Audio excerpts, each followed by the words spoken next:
guys, what's going on? It's Stef here. I hope you've been well. I know I have, especially because I've been able to get out and dig a lot this week, and I probably made 2 of my best finds ever. But more on that in a few weeks when I actually get to drop that video. In the meantime, I hope you got a chance to watch last week's video, which was all about the best coin finds of my last year on YouTube. However, there's a really good chance that you didn't see that video because, as it turns out, Wednesdays weren't exactly a smart upload day for me to choose. It's affected my views in a pretty negative way, so we're just gonna go back to Fridays. Now, if you did manage to catch last week's video, as promised, this one is gonna be all about the best relics in my 2nd year on YouTube. This was a much tougher list for me to come up with. Reason being, there are a lot of factors. Age, condition, provenance, rarity, the works. But all things considered, I think I've chosen a really solid top 10. So I hope you enjoy it, and before we hop in, as a reminder, I do sell metal detecting gear now, so hit me up for any and all of your metal detecting needs. You can reach out to me at stefdigs@gmail.com, or you can find me on Facebook Messenger as well. It is always best that you reach out to me first before you hop on over to the website. Alright, let's not use up any more time in the introduction because, truth be told, there's a lot of commentary in this video as it stands. Let's hop in.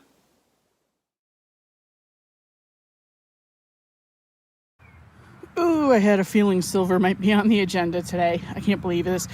Did a really lousy job pinpointing it, but I'm really excited about this. You can kind of see it. I'm trying to not be in my own light here. I have a silver spoon. And I don't know how old it is, but that's got to be silver coming. Yeah, that is solid silver. That's amazing. And I've been thinking, like, I haven't dug a solid silver spoon in 3 years. I just, for whatever reason, I don't swing over them. So I'm super excited. I'm going to spray that off and come right back and see if I can get a maker's mark or anything like that. Hopefully indicate how old it is. That is awesome. All right, I sprayed off the spoon, and guys, this is way better than I thought it was going to be. It's got initials on it. That is so cool. I see DE something, but unfortunately, as I was rubbing it with the water on my fingers, it kind of took out the tarnish from the last initial, so I don't really know. Hopefully it'll tarnish back up again. It should. I've dug enough silver to know that should tarnish back up in a number of months. And in terms of age, sorry, I'm manipulating this in my hand right now, it says patent 1897, so pretty old, and it's so beautiful. This is awesome. This makes my day. I don't care what else I find now, but obviously I'm going to keep going, and I will let you know if I find something else. But that's a day maker. Now, what's additionally really super cool about this silver spoon, as if a silver spoon isn't exciting enough, I actually did manage to match up those initials to some homeowners that lived there between 1875 and 1915, I believe it was. So that matches the time frame of when the spoon was manufactured, and it gives it some provenance, which is really cool. Now, obviously, I can't tell you their names because I need to protect the privacy of my homeowners, but it was really satisfying to identify exactly who that spoon belonged to.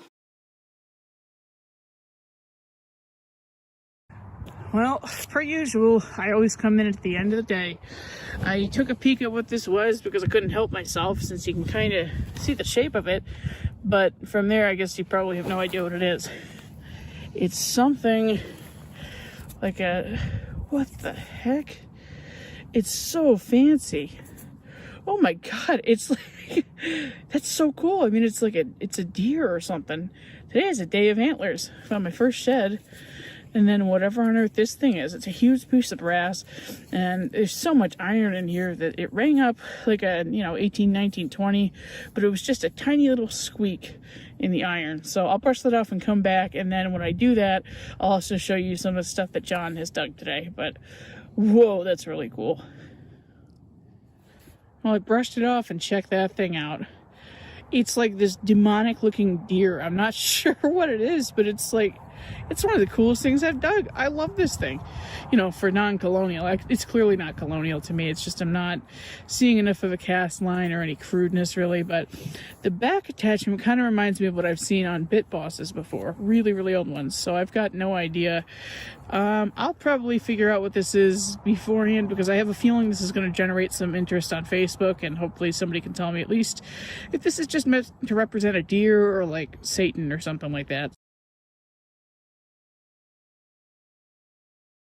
Petrie just was eating a wild snack. We won't talk about what it was. It was poop. Okay. Nick came over here because I shouted, "Oh man, I have something awesome." I put it back. I had flung it out of the hole. It was about a 22 signal, really loud, about 8 inches down. And I have something really cool. I cheated and looked at it. Can't lie. Can't lie. Whew. Look at that. Look at that eagle. Oh my God. I am pretty darn sure this is pre-Civil War.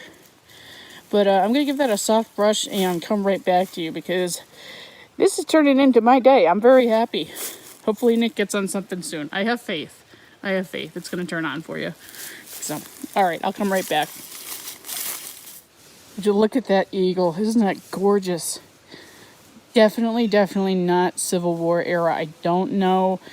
I mean, it's a 2-piece button, so I don't think it's War of 1812. I could be wrong. It says Rich or something on the back. I'm sure when I look in the Albert's book when I get home, I can figure out exactly how this dates, but I needed a day like this really bad. So I have missed the woods. What an amazing button. That's in great shape too, because a lot of these military 2-piece buttons don't hold up very well. But this one did. So happy days.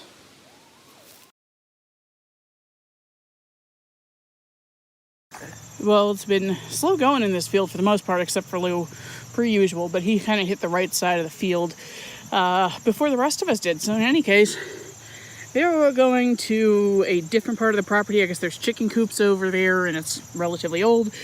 But I got a nice slamming 21 hit over here, and I did peek at it because I wanted to make sure it was worth filming, and I believe we have... I thought I saw an anchor around here. I'm not so sure. Yeah, it looks like an eagle on an anchor. That is so cool. And there's gold gilts on it. I don't know how old. Hopefully like Civil War era, I would think. But that's beautiful. All right, Doug. We'll see who has the best relic at the end of the day. Yeah, it's coming through. It might be a Marine Corps button because the stars are popping through and stuff on the side there. I barely know what I'm talking about, but let me brush this off really carefully and I'll come right back. I don't know if you could see it much better than you could before, but it's definitely an eagle sitting on an anchor surrounded by stars. And there's definitely going to be quite some gold gilt left on here, I think. Can't quite read what the back mark says yet, but it's very clear. I can tell it'll be very clear. So once I get home, look that up in my button book, and I should be able to pinpoint how old that is and exactly the type. That's an awesome find. Stoked with that.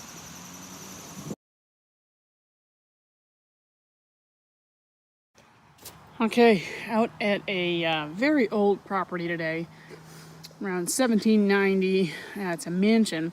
The home was built up in the early 1800s, I believe. As usual, don't show the house. I was digging up some wheat pennies pretty much right behind me at about 6 inches. They were coming up around a 24 on the Equinox. And I just got the same signal, but I said, what the hey, you gotta dig it all. And I'm glad I did, because I might have something really cool here.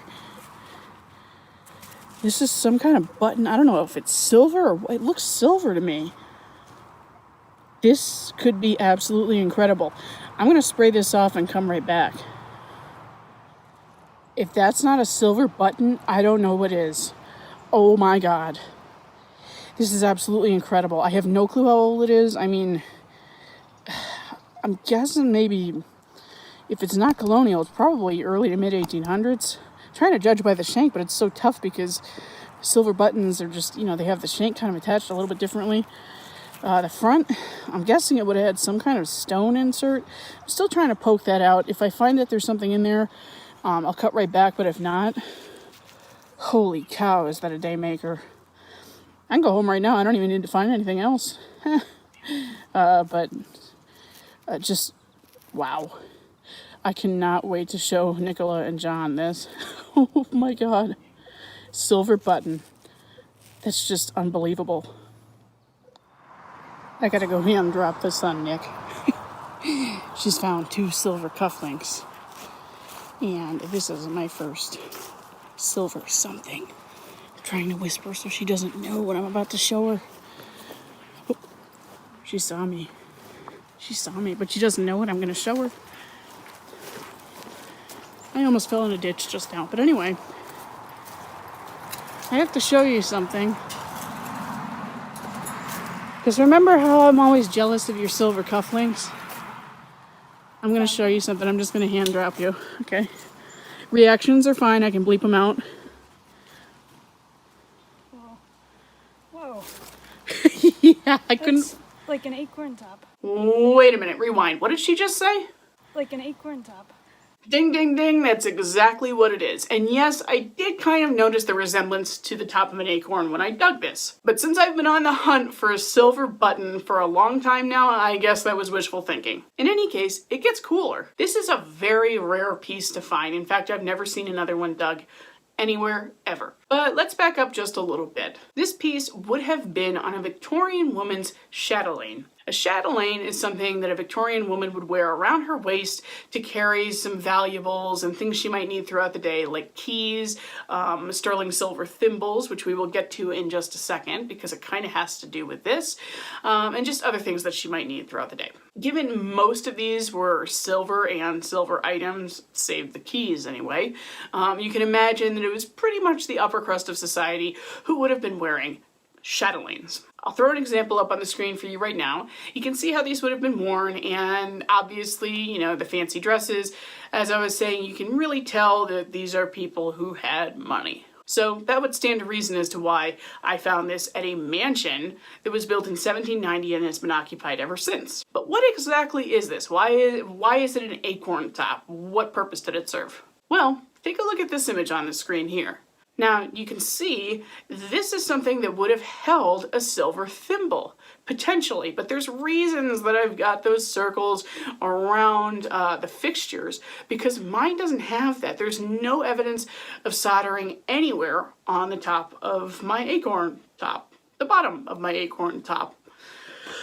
I don't know why this is so confusing for me to explain. I'm trying, guys. So anyway, as you saw, that would hold a silver thimble. So it would have been very convenient. But with every one of these examples I've seen, or just about, the ones that held the silver thimble inside anyway, like I said, there would have been some kind of hinge, the top would just look different, etc. So mine really wasn't lining up exactly to that. But then I found out what I'm pretty darn sure it is. And I'll put an example on the screen for you right now. I think that this was actually a pincushion because this is the best kind of example I can get where you would not have seen any evidence of soldering because there was no need for it. The pincushion would have just simply been glued or stuffed inside the top of the acorn. Oh, you guys, I'm really excited. So it's the field I was in. I just hopped over here. I got a 13 signal. It was only reading a few inches down, but it was more like 8. And I flung it out over here. And guys, I think I have a kid's shoe buckle.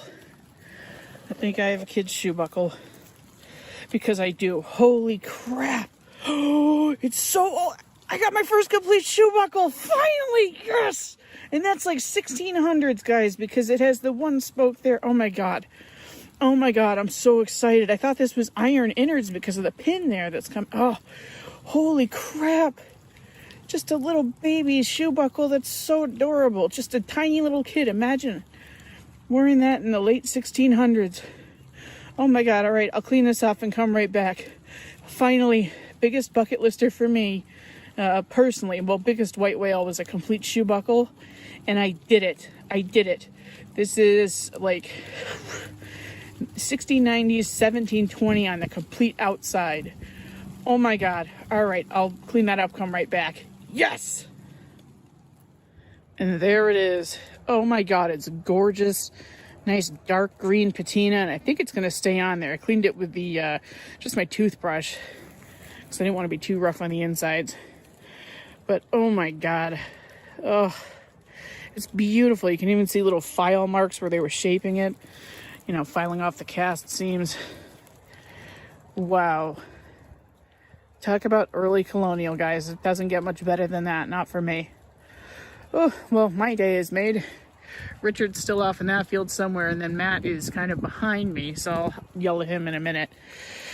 That feels so good.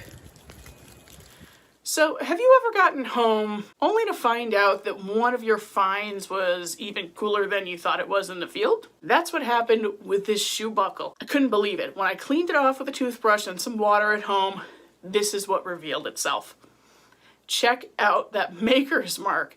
This is not common. I've seen these only on really, really, really old buckles, and they are few and far between. Now, I still don't know exactly who GW is, and for those of you who are going to make the George Washington comments, he was born in 1732, so this buckle definitely predates him. So no, he did not make this buckle, as cool as that would be. I looked into every online catalog I can find, and I can't find an exact match for that maker. So in the very off chance that you guys have information on this maker, let me know or send me over some resources. I would really appreciate it. So that was a hell of a first for me, and I just wanted to jump in and show you that maker's mark. So cool.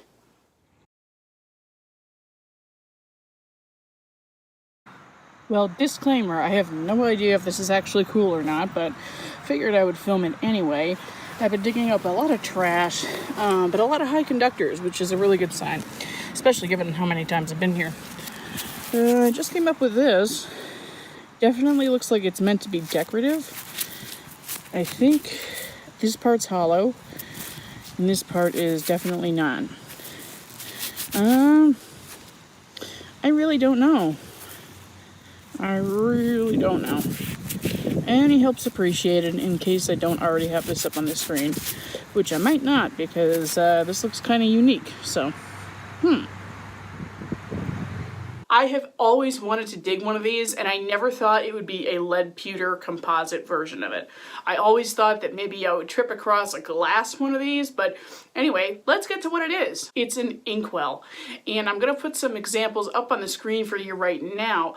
On the left side, you will see two examples. These were taken from the Portable Antiquities Scheme website, and they date them from anywhere from 1600 to 1800 AD.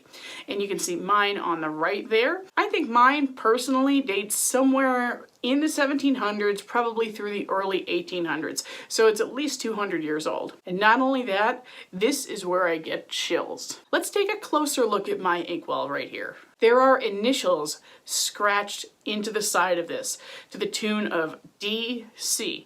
Now that is incredible. Such a cool relic, and I guess this was kind of common practice. A friend of mine showed me some of his inkwells that he's dug at colonial sites that were also made of lead pewter, and people just tended to carve their initials into the side of it to personalize it and I guess differentiate it from other people's in the household.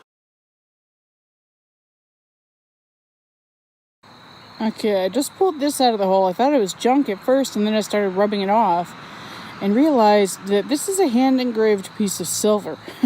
It says Franklin Lodge, looks like number 716 F and AM.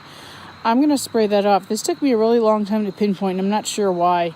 There were a lot of nails in the hole, but I've been having some problems pinpointing with the knocks lately. I think I had my sensitivity too high, but anyway. Yeah, definitely silver, not aluminum. Wow, that's really cool. I'm gonna come right back. I'll spray it right off.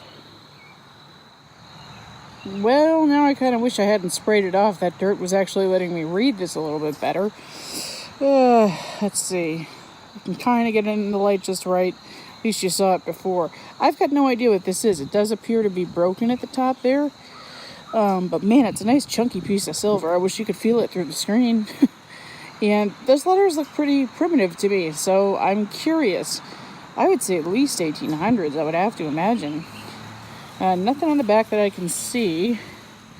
But again, I just sprayed it, and as I said, unfortunately, that did not help matters. I was worried about that because there was so much dirt in the crevices. Well, that's really cool. Hunting related, maybe? Franklin Lodge? Hopefully somebody can help me out with this, or I can figure it out. But that is a really cool piece. That is awesome. I love it.